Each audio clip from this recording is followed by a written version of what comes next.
तेज होगी तो शासन को आपका सबका भुगतान करना होगा। ज़रूरत इतनी सी यही कि हम इस लड़ाई को और तेज़ करें, ज़्यादा से ज़्यादा लोगों तक इस संदेश को पहुंचाएं। कोई गोली बंदूक कहीं चलानी नहीं है, कुछ नहीं है, केवल ये बताना है कि अनियमित जमा योजनाएं पाबंदी कानून 2019 नाम का एक एक्ट है, कायदा है, और वो हमारे भुगतान की गारंटी का अधिकार प्रदान करता है हमको। जब वो कानून बनाया है, सरकार नहीं बनाया है, मैंने और आपने तो बनाया नहीं, इसलिए बनाया है हमारे पैसे की वापसी के लिए। तो दो, नहीं दोगे तो कानून के उल्लंघन में क्या होता है, कोई आदमी अगर कानून को नहीं मानता तो क्या होता है, उसको दंड दिया जाता है। तो हम सरकार को ही दंड देंगे, फिर सरकार गिरा देंगे, हटा देंगे तुमको। तुम अपने बनाए हुए कानून को अगर लागू नहीं करोगे, जो तुम जनता के साथ करते हो कि जनता कोई कानून नहीं मानती है तो जनता को दंडित करते हो ना, तो हम तुमको दंडित करेगा, क्योंकि तुमने कानून बनाया, तुम नहीं मान रहे उसको, हम तो मान रहे हैं। हम तो दिन रात चीख रहे हैं, चिल्ला रहे हैं, लड़ रहे हैं, आवेदन कर रहे हैं, ये कानून है, हमारा पैसा दो, ठगों को जेल भेजो, उनकी प्रॉपर्टी सीज करो, नीलाम करो, भुगतान करो। दुनिया भर की बातें हम सब कह रहे हैं ना, चाहे मिल के कह रहे हैं, चाहे इंडिविजुअल कह रहे हैं, लेकिन कह रहे हैं तमाम लोग, और 40 करोड़ लोग हैं हम देश में। जब हम सबका स्वर एक हो जाएगा, एक आवाज़ हो जाएगी तो पैसा मिल जाएगा। इस बात से भी कोई फ़र्क नहीं पड़ता कि साहब आज यहाँ एकनाथ शिंदे की सरकार है, या कल किसी और दूसरे फडणवीस की बन जाएगी, या दूसरे ठाकरे साहब की बन जाएगी, या किसी और की बन जाएगी, उससे कोई फ़र्क नहीं पड़ता। फ़र्क पड़ता है कि हम कितने संगठित हैं, कितने एकजुट हैं, और कितने मिलकर के एक आवाज़ में हम अपनी बात कह रहे हैं। जब हम एक स्वर से अपनी बात कहेंगे तो सबका पैसा मिल जाएगा। उत्तर प्रदेश में आप देख रहे होंगे, आपके यहाँ से ज़्यादा घटिया राज्य था उत्तर प्रदेश, लेकिन लोग वहाँ जब एकजुट हुए तो वहाँ तहसील स्तर पर, तालुका स्तर पर काउंटर खुले, लाइन लगी पड़ी है लोगों की, आप देखते होंगे। यही आपके यहाँ भी होगा। आपका तो जो ये एक्ट है, MPID एक्ट, वो उसका 1999 का है, सबसे पुराना एक्ट है महाराष्ट्र का, और कहीं नहीं था इससे पहले।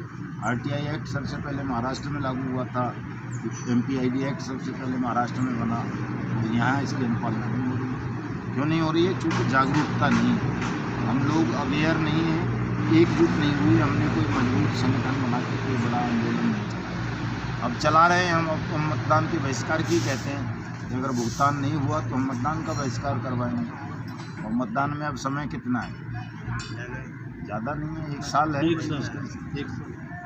भले ही सारे विपक्षी दल एकजुट हो जाएं, वो मोदी का कुछ नहीं बिगाड़ पाएंगे ना आज के हालात में। लेकिन कहीं ये 42 करोड़ ठगी पीड़ित एकजुट हो गए और इन्होंने मोदी का बहिष्कार कर दिया तो हवा में उड़ता नजर आएगा मोदी, आएगा ना। ये छोटी सी बात समझानी है बस लोगों को। और हमारा कोई राजनीतिक मकसद नहीं है, कुछ नहीं है, हमारा केवल लड़ाई भुगतान की है।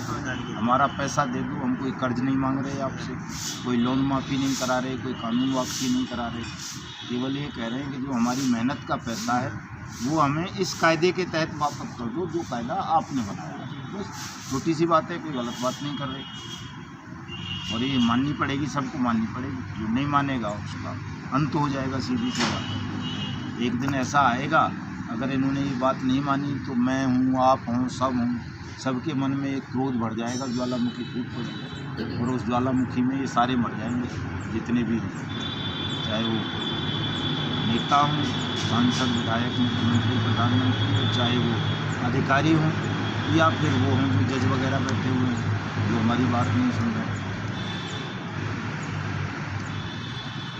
ये छोटी छोटी सी बातें सबको समझानी है। 2 अक्टूबर को गांधी जयंती पर हमने दिल्ली में कार्यक्रम रखा है। एक बड़ा कार्यक्रम किया जाए कि इतना बड़ा कर दें कि दिल्ली में कदम रखने को जगह ना बचे, मजबूर कर दें इनको, सरकार में बैठे हुए लोगों को। करो भुगतान, और कर देंगे जब इतने लोग हो जाएंगे। तभी आपने देखा था 23 मार्च को देखे होंगे ना वीडियो वगैरह, 23 मार्च पूरा भर गया था, बेहिसाब पैर रखने को जगह नहीं बची थी। इतना बड़ा कार्यक्रम करने के लिए पॉलिटिकल पार्टियों को कई करोड़ रुपए खर्च करने होते हैं, और बहुत मेहनत करनी होती है। दुनिया भर के कार्यकर्ता, बस पता नहीं क्या क्या लगाना पड़ता है। लेकिन हमारे कार्यक्रम में सब पीड़ित थे, अपने खर्चे से गए, कोई किसी को मतलब बस नहीं लगाई, ट्रेन नहीं लगाई, कुछ नहीं, अपने खर्चे से गए, इतने लोग पहुँचे। उसका असर हुआ, प्रधानमंत्री तक को अपने यहाँ खिड़की खुलवानी पड़ गई। अब वो कह रहा है, खुद ही प्रधानमंत्री कार्यालय के अधिकारी कहते हैं साहब जिले में खुलवाएंगे, खुलवा दो, फायदा है। हम चाहते हैं कि आप